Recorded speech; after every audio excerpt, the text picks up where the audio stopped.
Nós sabemos que Deus sabe de todas as coisas, mas deixa eu te fazer uma suposição. Se Deus só soubesse sobre nós e sobre a nossa vida, através das nossas orações, tudo que Deus tivesse que saber sobre nós, fosse através das nossas notícias sobre a nossa vida. Se Deus só pudesse saber da vida das pessoas que nós amamos, se nós falássemos. Nós entendemos que nós oramos, mas aquilo que nós oramos não informa a Deus de nada. Mas, se Deus só pudesse saber da nossa vida através das nossas orações, se nós tivéssemos que dar notícias para Ele a respeito de nós, minha pergunta hoje para você é: qual notícia você daria para Deus hoje? Se Deus pedisse para você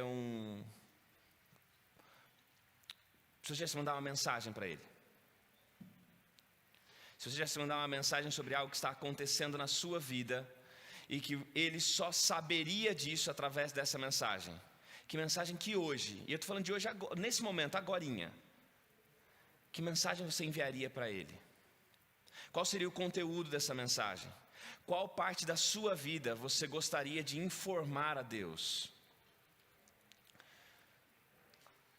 Eu acho interessante, e eu estou te convidando a pensar sobre isso, porque a gente tem muitas coisas para falar para Deus.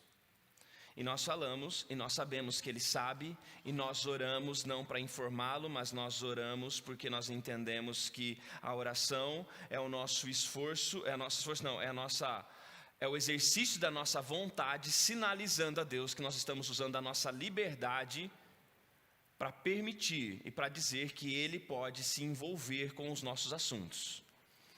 A oração é esse sinal que a gente envia. Na oração eu não informo a Deus, mas eu uso a minha liberdade para dizer para Ele que eu quero que Ele participe da minha vida. Que eu reconheço a participação dEle em algumas coisas através da gratidão, mas eu quero que Ele participe. Mas se Ele não conhecesse, que notícia a gente daria? Quando Jesus estava aqui nesse mundo, Ele, em alguns momentos não, quando Jesus estava aqui nesse mundo, Ele recebia notícias. Vez ou outra chegava alguém com alguma necessidade, com alguma demanda, e essa demanda seria descoberta por Cristo ali, naquele momento. A gente entende que muitas vezes o Espírito fala com Cristo antes mesmo de alguém aparecer. É o que acontece no caso de Filipe, acontece no caso de muitos dos apóstolos, e acontece em alguns momentos quando Jesus chega em alguns lugares e o Espírito já antecipou a Cristo aquilo que deveria acontecer. Mas há momentos em que Jesus simplesmente está parado e as informações chegam. E a notícia chega, e as pessoas então sinalizam para Cristo aquilo que elas entendem que é o melhor, aquilo que elas querem. E João capítulo 11 tem uma das histórias talvez das mais conhecidas do Evangelho, que é quando uma mensagem chega a Jesus.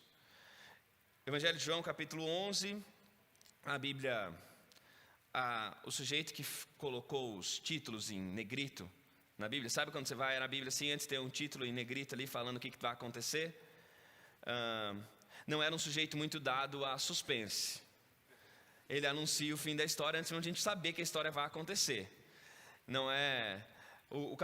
João capítulo 11 começa falando que Lázaro ia ficar doente, mas o título já é a ressurreição de Lázaro. Então não tem muito... olha, o que será que vai acontecer? Não, você já sabe. Você sabe que estão falando de um sujeito que está doente, já sabe que ele vai morrer e já sabe que ele vai ressuscitar. Não existe muito... e assim acontece em vários momentos, Vários momentos a gente tem lá no capítulo 9, A cura do cego de nascença. E aí no começo do capítulo, encontrou Jesus um cego de nascença. Aí você já fala, já sei onde vai dar. E talvez isso também é uma... talvez se fosse a gente, colocando, se entregasse a Bíblia para um roteirista, ele provavelmente ia colocar um outro título, ia tentar criar um suspense. Não que o sujeito que tenha colocado os títulos em negrito tenha sido inspirado por Deus, não é o caso, mas o fato é que a Bíblia também não precisa ficar fazendo suspense, porque o grande negócio da Bíblia não é o final da história, até porque o final da história é anunciado do começo. Gênesis capítulo 3, versículo 15 já diz, olha, o mal chegou, mas o mal vai acabar. Tá, e o que a gente faz daqui até lá? Daqui até lá a gente vai ver como é que Deus, o grande negócio não é onde Deus vai nos levar. Isso já está predito, mas é o caminho, o processo. E acontece isso nesse momento. Lázaro vai ressuscitar. Só que o que acontece entre a notícia e a ressurreição de Lázaro, isso é que é a coisa que merece a nossa atenção. E a notícia que chega é a seguinte, lá João capítulo 11 fala que estava enfermo Lázaro de Betânia, que a gente sabe que vai morrer, porque ressuscitou, morreu. Ele era irmão de Maria e de Marta. João, na construção da sua ideia, ele tenta posicionar quem é esse Lázaro, e ele diz que esse Lázaro ele estava enfermo, e Maria, que é essa irmã de Lázaro, ela havia ungido os pés de Jesus com bálsamo, ele enxugou com os cabelos. Ele está dizendo, olha, essa mulher que é a irmã de Lázaro não é qualquer pessoa, é alguém quem Jesus já mostrou um grande apreço. Então Jesus não estão informando a Jesus da enfermidade de um desconhecido. E essa é a ideia da humanidade de Cristo, porque a gente tem a ideia de um Jesus que conhece todo mundo, e realmente, Deus sabe de todo mundo, Deus conhece todos nós, amém por isso. Só que o Jesus aqui na terra é um Jesus que é humano, que passa pelas pessoas, que vai na casa das pessoas, que conhece A, conhece B, e esse é Jesus. E agora João está dizendo o seguinte, olha, esse Jesus que estava andando aqui, ele recebe a notícia de que um homem está doente. E aí o sujeito que está lendo o evangelho pode falar, mas toda hora ele está encontrando um doente. E por que nenhum dos doentes recebeu nome? Se você olhar para os capítulos anteriores de João, nenhum doente tem nome. É o paralítico do tanque, é o cego, até a mulher samaritana é uma mulher samaritana. Recebe nome no Evangelho, nesses encontros de Jesus, pouquíssimas pessoas. No Evangelho de João basicamente recebe um nome, Nicodemos, que é uma autoridade religiosa que vai aparecer depois lá na frente, lá no finalzinho do Evangelho, e Lázaro. Por que esse doente é mencionado pelo nome? Aí João fala, olha, ele é mencionado, eu estou falando no nome dele porque ele é alguém que a irmã a irmã conheceu a Jesus, ele tinha um relacionamento com a família de Lázaro, ele fazia parte da vida deles. E aí, no versículo 3 fala que então mandaram, pois, as irmãs de Lázaro dizer a Jesus, está enfermo aquele a quem amas. Colocaram até um apelinho ali no final da mensagem. Não é que Lázaro está doente aquele a quem o Senhor ama. Você lembra que o Senhor ama ele? Você lembra que ele é queridão para ti? Então, ele que está doente. É aquela coisa, quando não sei se aconteceu isso, que é quando você pede dinheiro para o pai e para a mãe, né? Quando não sei como foi, mas me lembro que às vezes estava na faculdade, ligava, preciso de dinheiro para cópia, para não sei o que lá e tal. Tá bom, mãe? Tá bom, então tá. Vou ver com seu pai, tá bom, beijo, amo vocês. Fique claro, quem está pedindo dinheiro ama. Estou pedindo dinheiro, mas tem sentimento aqui, meu coração não é só movido por dinheiro. Mas que o de vocês também não. E aí as irmãs dizem isso. Ao receber a notícia, e aí vem o mistério. Jesus responde, esta enfermidade não é para a morte, e sim para a glória de Deus, a fim de que o Filho de Deus seja por ela glorificado. Essa enfermidade de Lázaro não é para a morte, mas ele vai morrer.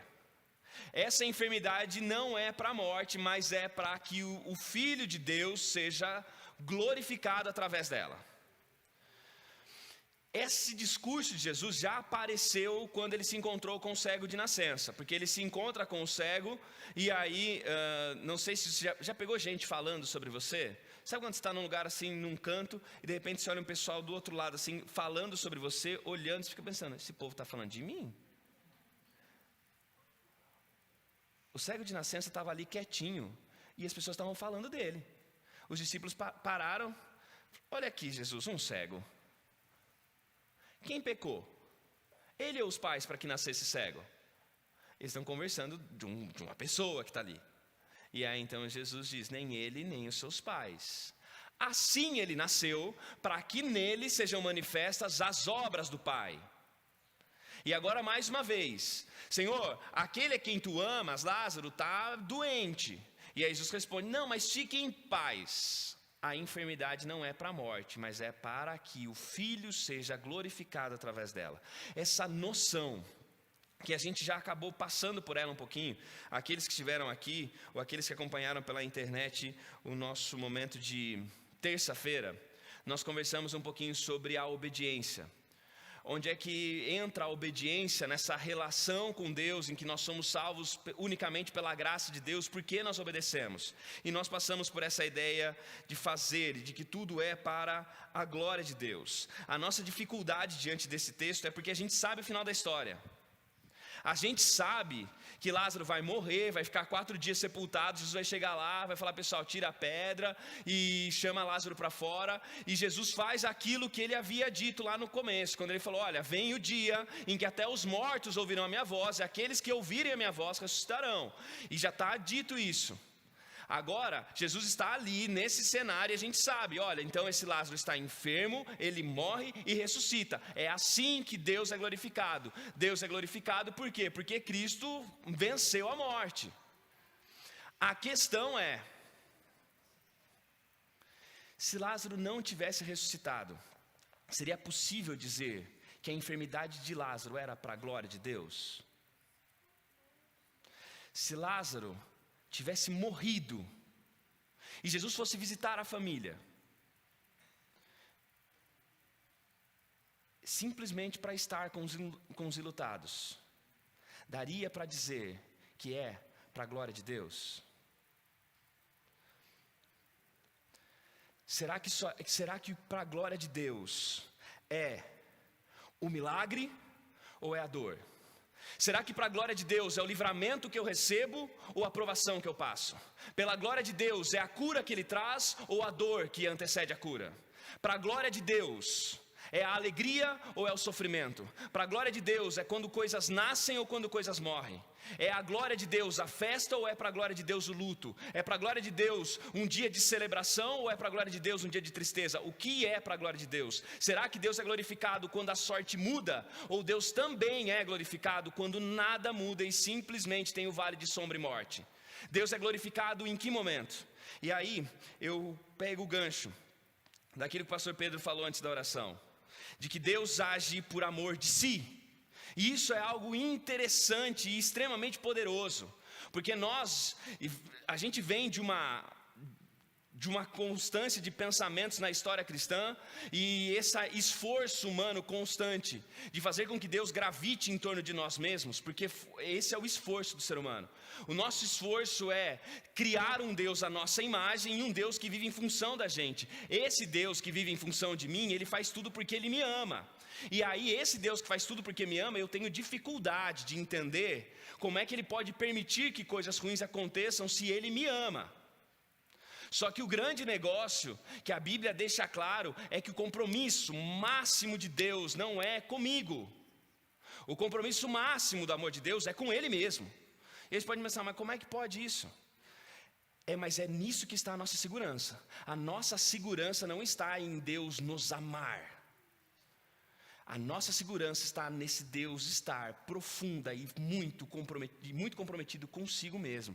Veja, por exemplo, o Salmo 23, quando fala, olha, no versículo 3 diz lá, o Senhor me leva lá para águas tranquilas e tudo mais, para refrigério, me dá paz e tal, por amor do seu nome. Por que esse compromisso forte de Deus consigo mesmo? Deus, Ele está comprometido em ser quem Ele é. E como a gente já falou no domingo, por Ele ser amor, quando Ele está comprometido com isso, é nesse compromisso dEle em ser quem Ele é desse compromisso que desdobra o amor dEle por mim, a atenção dEle por mim. A gente inverteu as coisas, mas um Deus que está comprometido consigo mesmo, não é um Deus egoísta nem um Deus mesquinho. É um Deus simplesmente que, obviamente, sabe e entende que a estabilidade desse universo depende de um caráter estável de Deus. Depende dessa compreensão de Deus, da sua própria estabilidade. Deus age, Deus reage, mas num compromisso máximo consigo mesmo. E daí vem a compreensão então desse tema da glória de Deus. Por que isso? Porque se Deus está comprometido consigo mesmo, se Deus, e a nossa segurança na estabilidade, está nesse Deus estável, nesse Deus constante, se é daí que vem a nossa segurança, se a nossa fé se alimenta desse Deus que não muda, se a nossa fé se alimenta disso, então, viver para a glória de Deus é esse contato com quem Ele é e comprometer-se com a glória dEle. É entender que passar pelas experiências humanas não diz respeito a encontrar a gente pensa, não, tem que encontrar equilíbrio, e tem um monte de coisa para você encontrar equilíbrio, para você encontrar estabilidade, paz interior. A gente entende que passar pelas experiências humanas é se encontrar com esse Deus que não é afetado pelas oscilações da vida. Tudo muda. Tudo. Só Deus não se move, não muda por conta das circunstâncias. E aí então vem essa ideia tão presente na mentalidade bíblica, que é da glória de Deus.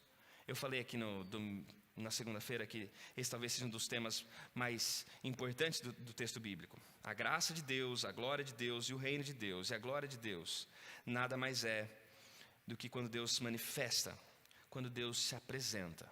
Quando que a glória de Deus é manifestada? Quando Deus apresenta-se a si mesmo, quando Ele revela-se a si mesmo. Paulo vai falar muito sobre isso quando ele diz, por exemplo, olha, quer vocês comam, quer bebam, façam tudo para a glória de Deus. Fazer tudo para a glória de Deus é entender que em todas as circunstâncias, duas coisas podem acontecer: conhecer quem Deus é e revelar quem Ele é. Conhecer a Deus é conhecer a glória de Deus. Revelar a glória de Deus é revelar quem Ele é. Viver para a glória de Deus é viver constantemente nesse movimento de conhecer e de revelar. A vida para a glória de Deus é essa vida. A vida para a glória de Deus é essa vida onde eu o conheço cada vez mais e onde eu o revelo cada vez mais. Paulo vai falar sobre isso em 2 Coríntios capítulo 3, até mencionei esse texto, quando ele fala sobre Moisés e ele está dizendo a experiência de Moisés, ele diz, e nós, com o rosto desvendado, contemplamos como em um espelho a glória do Senhor. Ou seja, nós olhamos para Ele e vemos quem Ele é. Eu passo as minhas experiências e eu descubro quem Ele é. Eu venho à igreja e eu descubro mais sobre quem Ele é. Eu estou passando pelas dores da vida e eu estou descobrindo quem Ele é. Eu estou sendo feliz e estou descobrindo quem Ele é. Minha vivência familiar é para saber quem Ele é. Tudo é para descobrir mais sobre quem Ele é. E agora, não apenas eu descubro quem Ele é, mas quem passa pela minha vida não vê apenas a mim, mas vê quem Ele é. As pessoas agora não passam pela minha vida e veem apenas o Tiago. Elas passam pela minha vida e elas devem ver o Deus que o Tiago contempla.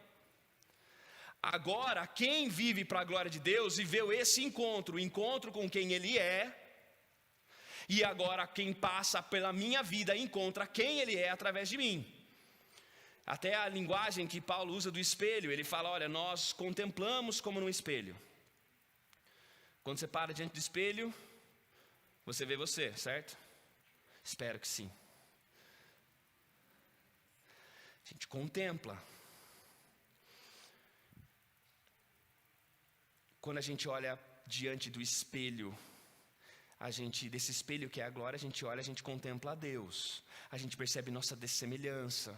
A gente percebe como Ele é mais puro, mais santo e infinitamente melhor do que a gente. Isso não é para nos rebaixar, porque nessa contemplação, Ellen White tem essa frase que ela diz que pela contemplação nós somos transformados. E aí eu o contemplo, percebo que nele há o que me falta, permito então que essa glória dele, que não é uma glória que apenas é dele, que pertence apenas a ele, é uma glória que ele comunica. Não é uma glória que Ele retém. Ele não apenas tem sabedoria, Ele comunica a sabedoria. Ele não apenas é justo, Ele comunica a justiça. Ele não apenas é puro, Ele comunica a pureza. A glória de Deus é uma glória de um Deus que comunica. É a glória de um Deus que distribui. É a glória de um Deus que a sua riqueza é compartilhada com aqueles que o contemplam. E isso é maravilhoso. Isso é maravilhoso, porque nós às vezes passamos tanto tempo pensando num Deus tão grande, tão grande, tão grande e tão distante às vezes, e às vezes a gente esquece que aproximar-se de Deus é ter a natureza dele comunicada a nós.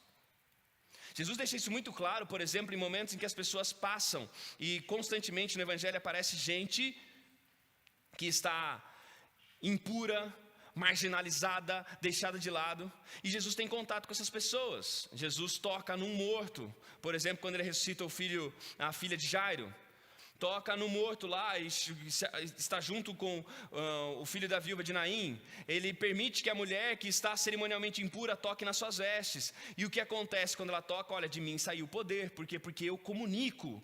A glória de Deus, ela é comunicada, ela contagia. E aí então a gente contempla a glória de Deus contagia. E agora a gente passa a refletir essa glória. O que isso tem a ver com a história aqui? Por que a gente está fazendo essa caminhada? Eu preciso, com você, pensar nesses minutos que faltam sobre uma realidade. Olha para cá agora. Eu não sei se já te disseram isso. Eu espero que sim. E se já te disseram, você vai lembrar. Se não te disseram, que seja a primeira vez de muitas que você vai ouvir isso e de que você vai repetir isso para você mesmo. A pior situação, aliás, deixa eu voltar, pior não, calma. A melhor coisa que está acontecendo na sua vida, seu maior motivo de gratidão, as melhores experiências que você ainda terá na vida, tudo isso, você precisa entender que precisa ser para a glória dele. Não é sobre você. Se você tiver sucesso, não é sobre você, é para a glória dele. Se alguém apertar a sua mão e dizer, nossa, como você é sensacional, lembre-se, não é você, é para a glória dele. Não roube a glória que é dele. Mas a segunda coisa, sabe quando eu falei de mandar uma notícia para Deus? Talvez você mandaria como notícia para Deus uma informação de alguma dificuldade que você está vivendo, de um problema que você está passando, de uma dor que você está sentindo. E eu queria dizer hoje para você, a sua dor, seu sofrimento, suas privações, sua tristeza, tudo que você pode colocar como sinônimo disso, as angústias que você está vivendo, a pior parte de ser quem você é, talvez, tudo isso é para a glória de Deus.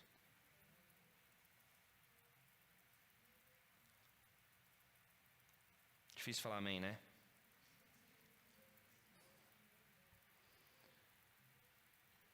A morte, a dor.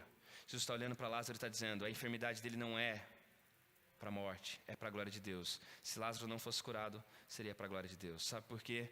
Porque quantos outros, e agora vai olhar para a vida dos apóstolos, vai olhar para a vida de homens que amaram e serviram a Jesus. E às vezes a gente tem uma noção de que Deus quer nos conduzir, e a gente se esquece, né, que o pastor, né, do Salmo conduz a águas de descanso, mas ele conduz também para o vale de sombra e morte.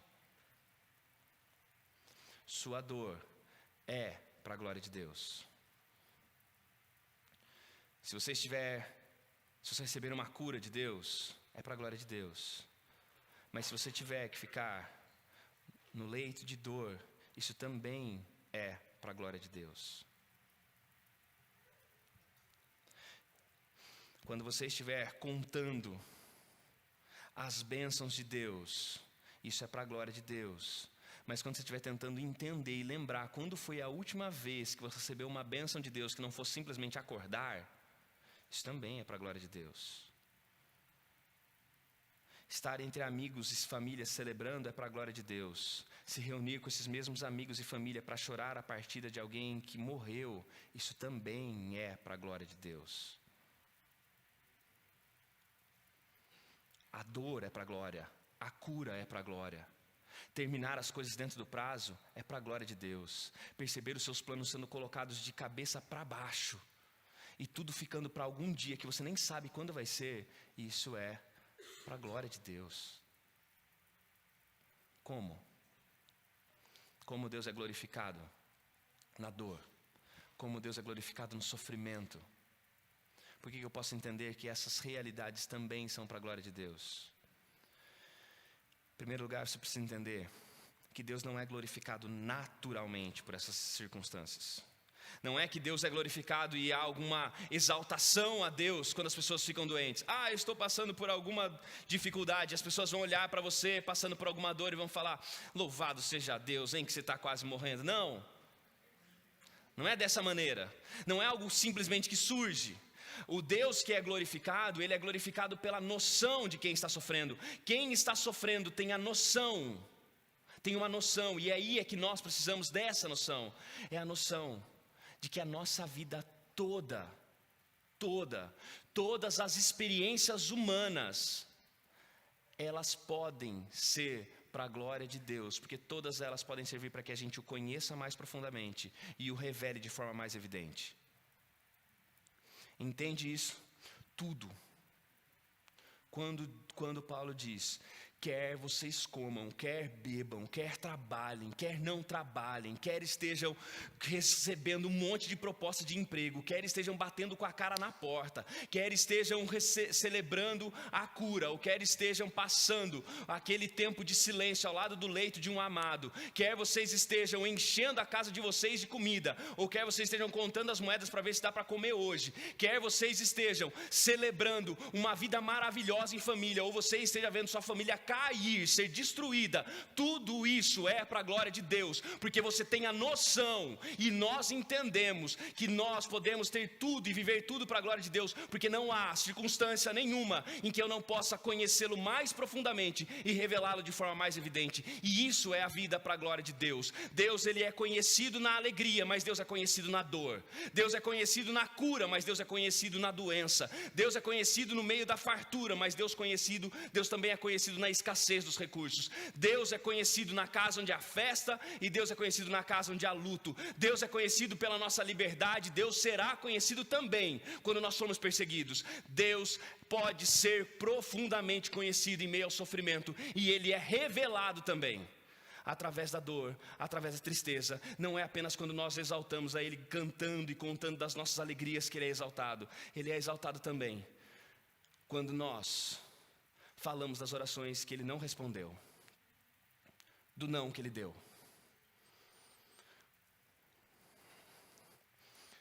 A gente fala, que existe Deus que responde oração de 3 maneiras, Sim, não, espere um pouco.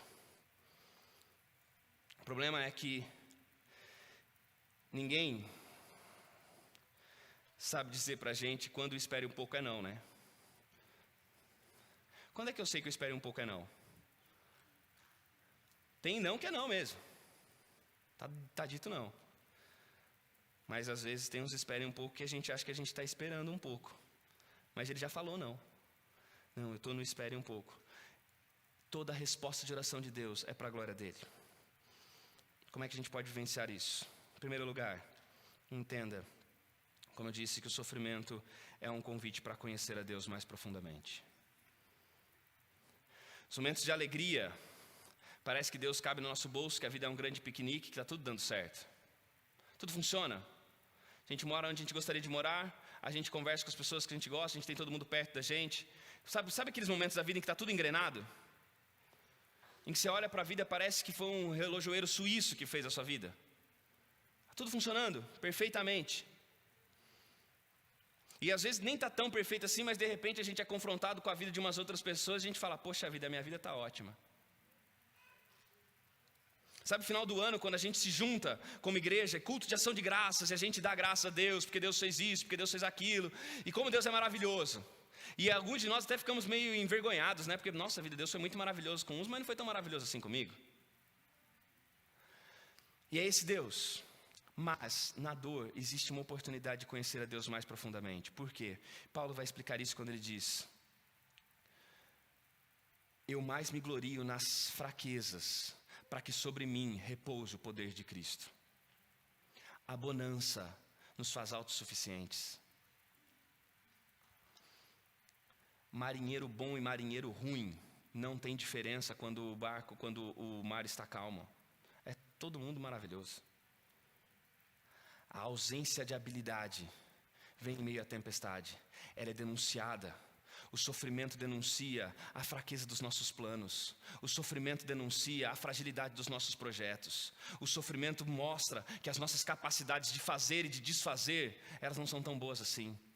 Em momentos de contrariedade, em momentos em que a gente planeja assim um caminho, não, eu vou seguir por esse caminho aqui, ó, e vai dar lá e a gente está vendo todo o resultado. Quando esse plano simplesmente é engolido pela vida, aí a gente fica fraco, vulnerável. Nossas limitações estão expostas, e nesse momento a gente pode conhecer a Deus mais profundamente. Por quê? Porque o poder de Deus se aperfeiçoa na nossa fraqueza. Deus tem como salvar a todos. Deus só não conseguirá salvar os orgulhosos. Deus não tem como salvar ninguém que é autossuficiente. Ninguém que acha que conquistou alguma coisa por mérito poderá ser salvo por Deus. Então, às vezes é melhor que Deus nos abata e quebre o nosso orgulho através da dor e do sofrimento, do que Ele nos permita chegar até o final da vida em bonança e tranquilidade e achando que foi a nossa força que manteve o barco no curso correto.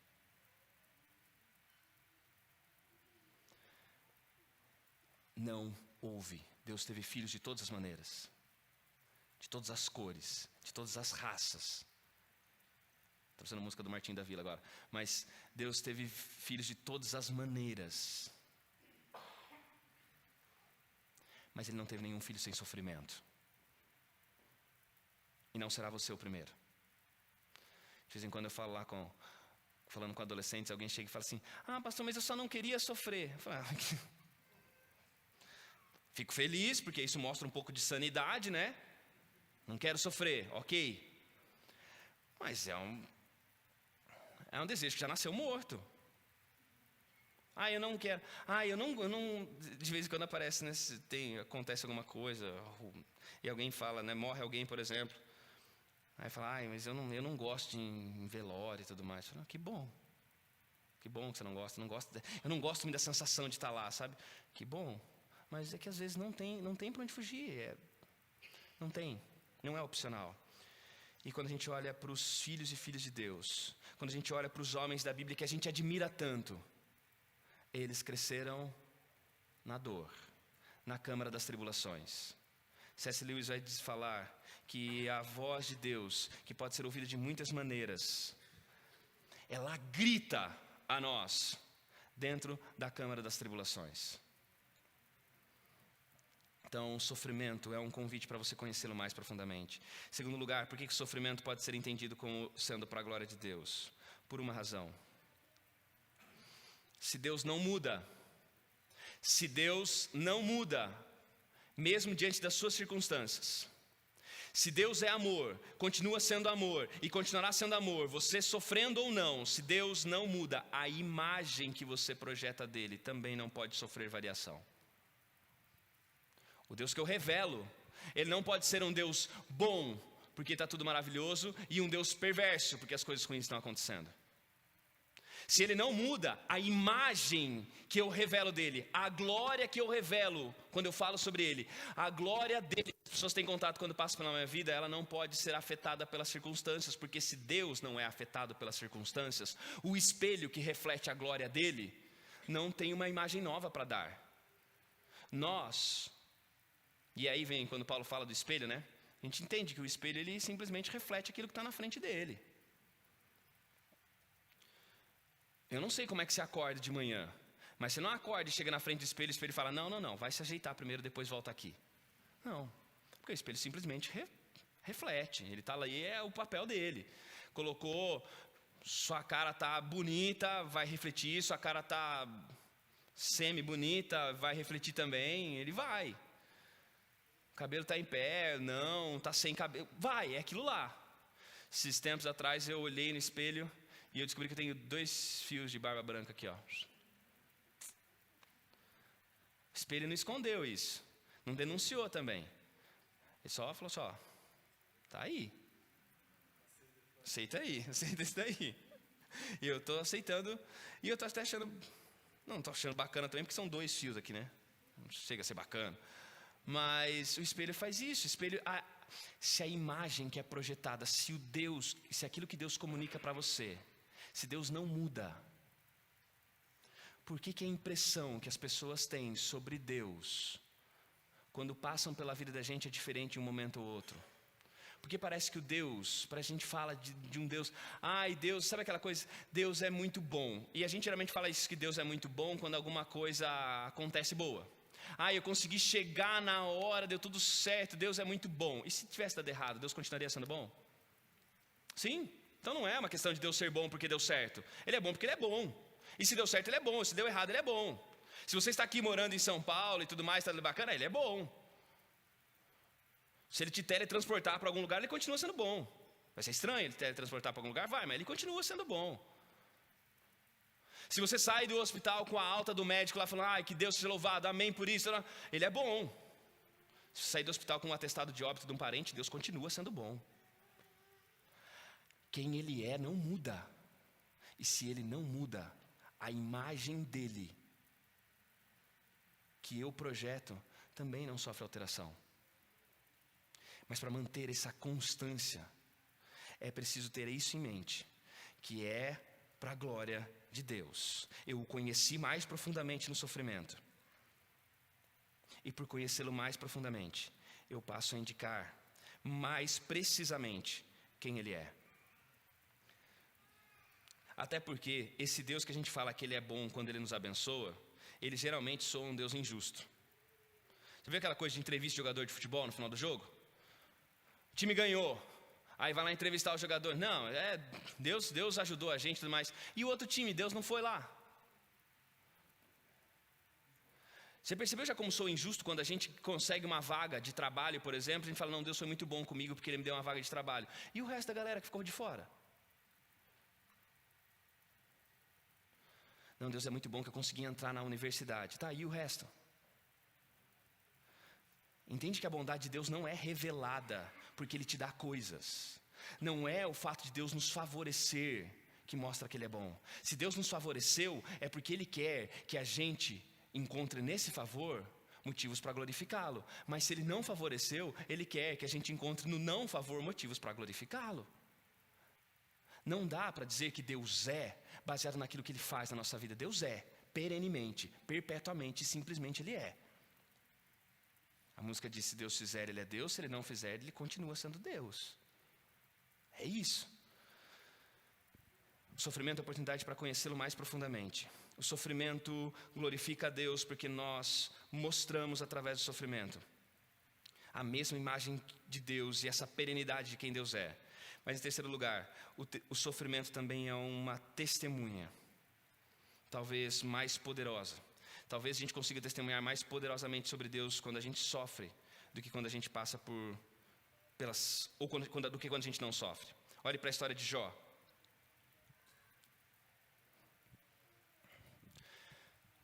Olhar para as pessoas. Sabe quando você vem, não sei se já aconteceu isso com você, já sentiu esse sentimento de inadequação, de chegar às vezes num grupo de pessoas, cristãs talvez, e você olhar para a vida das pessoas, parece que a vida das pessoas está toda funcionando bem.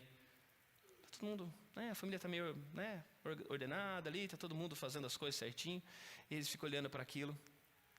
E às vezes gera na gente essa sensação de que isso é um retrato mais fiel de quem Deus é. Quando a gente entende que a dor também é para a glória de Deus, que os sofrimentos também são para a glória de Deus, a gente é convidado a pensar que existe um testemunho a respeito de Deus, que é dado no sofrimento, que não pode ser dado na bonança. Porque celebrar a Deus quando as coisas funcionam é fácil. O desafio é continuar dizendo e sendo fiel quando as coisas estão ruins. Jó, ter os seus filhos lá todos bem, ter um monte de bens, está tudo certinho, tudo funcionando, é fácil. E essa é a acusação. A acusação do inimigo é, então toca na vida dele, tira tudo dele para ver se ele continua contigo. E aí então Jó perde tudo, e é aí que vem o poder do testemunho de quem sofre. Porque quando quem sofre é fiel, eu estou dizendo para o mundo todo e para esse universo todo criado, que a minha fé não se baseia naquilo que Deus faz, a minha fé está baseada em quem Ele é. A minha fé não depende das bênçãos dele, a minha fé não depende de como ele me trata, a minha fé depende da noção certa que eu tenho de quem ele é. E esse testemunho é extremamente poderoso. É o poderoso testemunho de quem às vezes está sofrendo em meio às dores, em meio às tristezas, e que continua crendo. Por quê? Existe uma fé maravilhosa, e a gente sempre fala disso, né, da fé que opera, e alguém que tem muita fé, e às vezes fala, não, a pessoa tem muita fé porque alcançou um milagre. A fé mais nobre não é a fé que alcança milagre, é a fé que sobrevive à ausência do milagre. Essa fé é a fé mais madura. Por quê? Porque é uma fé que vai lá como Paulo. Eu orei lá 3 vezes, ele falou, não, olha, não vai ter como, seu problema aí está aí, vai ficar, vai morrer com ele. E aí Paulo diz, então tá bom, estamos juntos, Senhor, na minha fraqueza o seu poder se aperfeiçoa, a tua graça me basta, eu vou viver. Há um testemunho poderoso a ser dado, a gente sofre. E que talvez ele não pode ser dado quando as coisas estão todas funcionando, todas bem. Eu termino com o texto de 2 Coríntios capítulo 4, que talvez seja um dos textos mais duros sobre sofrimento. Que é para a gente lembrar sobre quem que é a vida. A vida é sobre o quê? Sobre ser feliz, sobre ganhar, sobre perder, sobre constituir família, sobre ter sucesso. A vida é sobre nascer e morrer. A vida é sobre o quê? Paulo entendeu. A gente olha para o Evangelho, os apóstolos entenderam que a vida é sobre Ele. Tudo na nossa vida é sobre Ele. Por que está acontecendo? Por que você está vivendo o momento que você está vivendo? E talvez você já se perguntou isso. E eu quero dizer uma coisa para você, não existe sentido objetivo nenhum nas experiências humanas. Ah, por que eu estou bem? Por que eu estou mal? Não tem, não adianta você ficar olhando para o... Não tem. O significado das experiências, nós atribuímos a elas. Nós é que damos sentido. A vida em si, ela não tem sentido. Porque a vida em si é nascer, viver e morrer. A vida não tem sentido objetivo. O sentido da vida é você quem atribui. E aqueles que descobriram a Deus, descobriram o Evangelho do Reino de Deus, descobriram a graça de Deus e a glória de Deus, já entenderam o sentido da vida. O sentido da vida é viver nele e permitir que ele viva em mim. O sentido da vida é conhecê-lo. Porque não há nenhum tesouro maior do que esse. E aí Paulo vai falar sobre isso. Ele vai falar sobre qual que é a vida dele. Ele vai falar, olha, eu prego sobre Cristo. E eu o conheci. Eu encontrei com ele. E Paulo perde tudo. Ele se encontra com Deus e ele vai só perdendo. Ele se encontra com Deus e ele relata aqui, olha, eu encontrei com Cristo e desde que eu encontrei com Cristo eu fui preso, desde que eu encontrei com Cristo eu passei por chicoteadas, desde que eu encontrei com Cristo eu fui perseguido, eu encontrei com Cristo e eu sofri naufrágio, eu encontrei com Cristo e minha vida não ficou mais fácil. E alguns ouvem às vezes falando isso, mas a gente tem que também mostrar que a vida não é só isso. Mas a vida de alguns de nós às vezes é só isso. A vida de alguns de nós às vezes é contar muito mais momentos de dores. E tem alguns momentos da vida que a gente passa que parece que nada está funcionando. Parece que tudo que a gente está fazendo está dando errado. E parece que tudo que a gente vai fazer, a gente tem medo de arriscar coisas porque parece que tudo está dando errado. E aí Paulo está falando, olha, eu já passei tudo. E ele diz no versículo 7, temos porém este tesouro. E que tesouro é esse? Ele diz no versículo 6. No versículo 6 ele diz, porque Deus que disse das trevas resplandecerá a luz, Ele mesmo, olha que bonito, olha, coloca aí, guarda esse verso na sua vida. Ele mesmo resplandeceu em nosso coração para a iluminação do conhecimento da glória de Deus na face de Cristo. O que ele está dizendo? Em meio a todas essas coisas, eu tive a bênção e o privilégio de conhecer a glória de Deus. Eu tive um encontro com a glória de Deus. Eu encontrei a Cristo, eu descobri quem Ele é. Eu encontrei a Cristo, eu descobri a profundidade de quem Ele é. Eu encontrei com a glória de Deus na face de Cristo. E isso está dentro de mim. E agora ele vai dizer, esse tesouro que é conhecer a Deus, eu carrego num vaso de barro, que eu sou frágil, eu vou quebrar a qualquer momento, e você vai quebrar a qualquer momento. E enquanto a gente não quebra de uma vez, a gente perde pedaços. Restauram-se os pedaços, mas às vezes ainda ficam as irregularidades. E ele está dizendo, eu sou um vaso de barro e eu vou quebrar, eu sou frágil. E ele diz, mas Deus, na sua infinita misericórdia, colocou a glória dele em mim. Olha que maravilha. Ele permitiu que você o conhecesse. Aí ele diz, e agora então, versículo 8, em tudo somos atribulados, mas não angustiados. Nós ficamos perplexos, porém jamais desanimados. Somos perseguidos, mas não desamparados. Abatidos, porém não destruídos. E levamos em nós levamos nosso corpo o morrer de Jesus, para que também a sua vida se manifeste em nós. Sabe o que ele está dizendo? Nós passamos por todas as adversidades. E quando nós passamos pelas adversidades, nós nos lembramos que assim foi com Cristo. Cristo sofreu, Cristo passou pelas dores, Cristo foi quebrado, Cristo foi moído. E esse Cristo que está moído, esse Cristo que está ferido, Ele está todo o tempo dizendo, isso é para que as obras daquele que me enviou sejam manifestas. Isso é para que a glória dele seja vista. A glória de Deus é revelada num Cristo na cruz. Porque você acha que ela não pode ser revelada através da sua dor e do seu sofrimento? Se a cruz se torna palco para a revelação da glória do eterno, o que dirá das nossas dores? Que talvez são menores, quanto mais elas também não podem falar sobre Deus. E ele vai dizer, porque se nós vivemos, nós somos entregues à morte. E ele vai falar de algo pesado, por causa de Jesus, para que também a vida de Jesus se manifeste em nossa carne mortal. E olha que bonito, essa é a mensagem que a gente às vezes esquece, que ele fala, em nós opera a morte, mas em vós a vida. E por que ele está dizendo isso? Ele está dizendo, eu escolhi viver as dores e os sofrimentos de quem carrega a Cristo. Ele está falando de carregar a Cristo num momento difícil. Ele está dizendo, em nós opera a morte, e em mim eu fico olhando todo o tempo. Paulo está dizendo, eu vou continuar enfrentando a morte, eu vou continuar me colocando diante da morte, se para que vocês, e ele está dizendo isso para os coríntios, para uma igreja que está toda errada. Ele está dizendo, se para que vocês conheçam a vida que eu já conheci, eu tiver que lidar com a morte todos os dias, eu vou enfrentar a morte todos os dias. Porque para mim não há tesouro maior a ser compartilhado do que a glória do Deus que eu conheço. E agora a gente entende que além de não ser sobre nós o sofrimento, a solução dele também não é sobre nós. Você é um vaso de barro e eu sou um vaso de barro, frágil como nós somos. Mas em nós há a glória de Deus revelada. Deus se revelou a você um dia, eu não sei em que momento foi. Não sei em que momento foi que Deus apareceu na sua vida. E Ele está dizendo para você, filho, há na sua vida prejuízos a serem enfrentados. Ninguém pode tirar a vida que eu já te dei. Se tudo der certo, você tem a vida. Se der errado, olhe a sua volta, não existe nada, não existe perda. Porque você já tem o tesouro mais importante. Agora, eu preciso que talvez as pessoas que estão perto de você conheçam a minha glória. E algumas pessoas vão conhecer a minha glória quando você celebrar com elas, você contar das bênçãos. Mas algumas pessoas vão conhecer a glória quando você falar das suas dores, da sua vulnerabilidade, das suas fraquezas. Quando você contar para as pessoas que você é uma pessoa fiel a Deus, mas que você sofre, e que sofrimento não tira sua fidelidade. Quando você disser para as pessoas que você enfrenta a depressão, mas você continua crendo.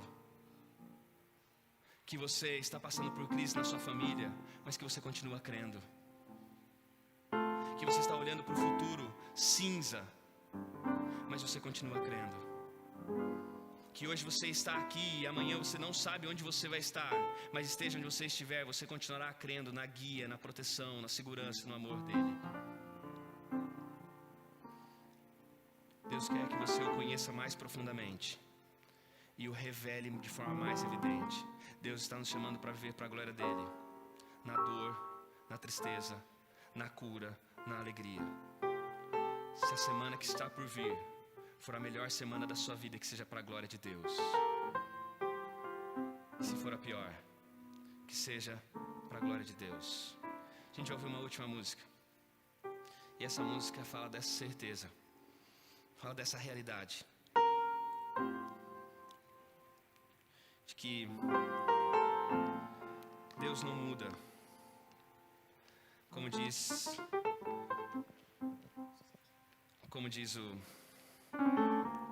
Bíblia, Ele é o mesmo ontem, hoje e será para sempre. Queria que você fechasse seus olhos. Talvez, se não quiser também, tá à vontade. Também não vou ficar obrigando você a fechar o olho, não. Mas se você quiser transformar essa música em oração em algum momento, queria que você pensasse sobre isso, os seus desafios de crer. Que Deus que é visto quando você sofre, que Deus que é visto quando dói. E eu queria que você pensasse sobre isso, mas hoje que você entendesse mais uma vez e aceitasse no seu coração: Deus é o mesmo ontem, hoje e será para sempre. Ele não muda porque você sofre. Então Ele pode e Ele precisa ser glorificado em meio ao sofrimento, em meio à dor. Então ouça a música, depois a gente ora.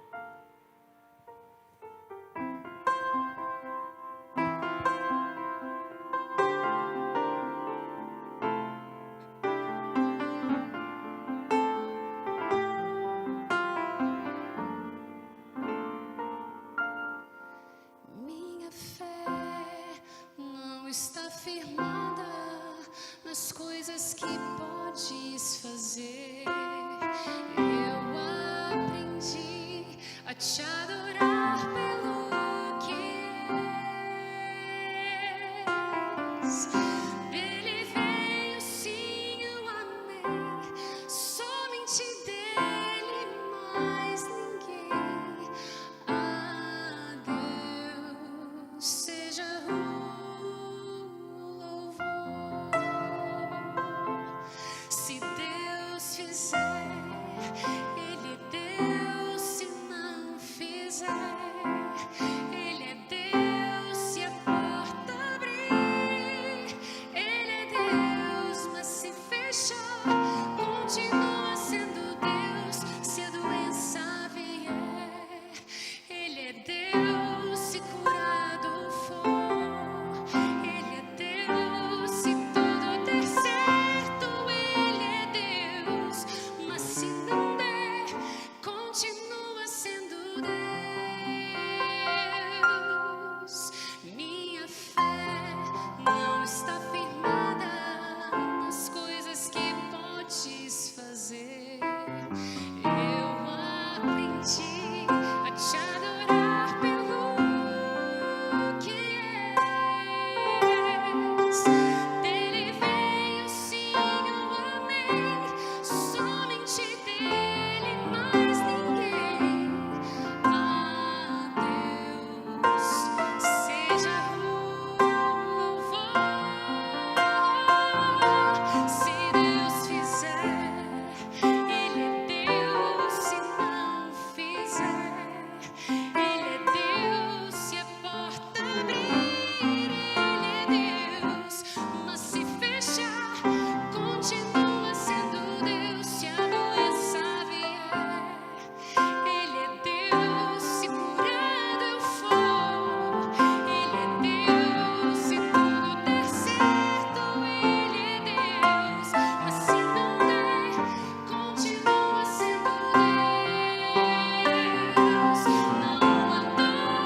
Se ele disser sim, ele é Deus. Se ele disser não, ele continua sendo. Eu queria muito hoje poder olhar para você, porque eu queria que alguém pudesse fazer isso por mim também. Eu poder dizer para alguém onde está doendo, a pessoa estalar os dedos e acabar parar de doer. Você falar assim, olha, é isso que eu preciso. Eu falar, então vai para sua casa, tá lá.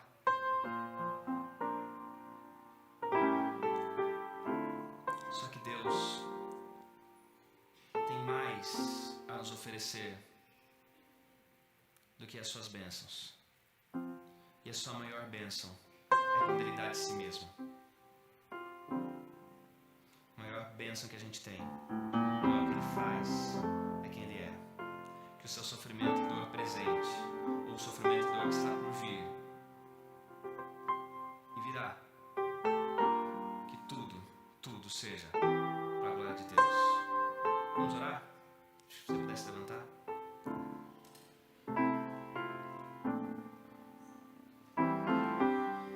Grande Deus Pai, nosso louvor, porque o Senhor é bom. E a tua bondade não se revela nas tuas bênçãos, a tua bondade não se revela porque o Senhor nos dá favores, a tua bondade não se revela porque de última hora o Senhor nos traz soluções, a tua bondade não se revela porque o Senhor abre o mar, nem mesmo porque o Senhor nos faz andar sobre as águas. A tua bondade se revela porque o Senhor sempre foi e sempre será bom. Tua bondade diz respeito ao fato do Senhor ter nos encontrado distantes, alheios, separados da Tua presença e da comunhão da Tua presença, e em Cristo o Senhor nos aproximou de Ti. E a gente agora pode conhecê-lo, e poder conhecê-lo é a maior demonstração de bondade que o Senhor nos dá. Poder saber que as nossas experiências, elas não determinam tudo sobre a nossa existência. Saber que nós não somos definidos pelas nossas conquistas, mas também a dor não nos define. Saber que a alegria não é tudo que temos, mas ao mesmo tempo saber que o sofrimento também não é tudo que nós recebemos desse tempo. Pai, nós te agradecemos porque ao conhecê-lo, nós podemos descobrir que existe um amor maior, uma santidade maior, existe misericórdia, existe graça, existe proximidade. E nós queremos conhecê-lo mais profundamente. Revele-se a nós em meio à dor que a gente está vivendo. Revele-se a famílias aqui, Senhor, que estão durante a noite chorando, sofrendo. Há filhos amados pelo Senhor, que estão tendo dificuldade talvez de desligar, de dormir, de descansar, porque estão tentando entender e descobrir o que o Senhor vai fazer. Mas Pai, dá a esse teu filho, antes de mostrar aquilo que o Senhor vai fazer, mostra a ele que o Senhor é, e venha o que vier, faça o que o Senhor fizer. Que cada um de nós descanse na certeza de que quem o Senhor é não vai mudar, teu amor não vai mudar, sua bondade não vai mudar, sua constante presença não será alterada. Pai, hoje nosso coração sente necessidade de muitas coisas, mas hoje nós queremos confiar a nossa vida em tuas mãos, reconhecer que o Senhor é soberano sobre tudo e dizer ao Senhor que nas nossas imperfeições, nas nossas lutas, nós queremos ainda assim viver para a Tua glória, para conhecê-lo mais profundamente, para revelá-lo de forma mais evidente. Dá-nos a Tua bênção, fica conosco. E se o Senhor entender que a Tua glória será manifestada através de um milagre, opera um milagre na nossa vida, muda a nossa sorte, transforma as situações, mas nunca, Senhor, permita-nos nos esquecer de que o Senhor é o mesmo ontem, hoje e para sempre. Que o Senhor é o mesmo na mudança e na tempestade. Que o Senhor é o Deus que abre o mar, que nos faz andar sobre as águas. Mas Senhor, se as águas fizerem a gente naufragar, se as tristezas dessa vida nos matar afogados, nós queremos que o nosso último respirar seja dizendo, como Jó, Deus nos deu, mas por alguma razão Deus quis levar de nós. Bendito seja o nome do Senhor. Que o nosso compromisso com a Tua glória seja o principal compromisso na nossa vida. Cuida de nós. Relembra-nos da tua constância, hoje e sempre. Em nome de Jesus. Amém, Senhor. Deus te abençoe e até amanhã de manhã.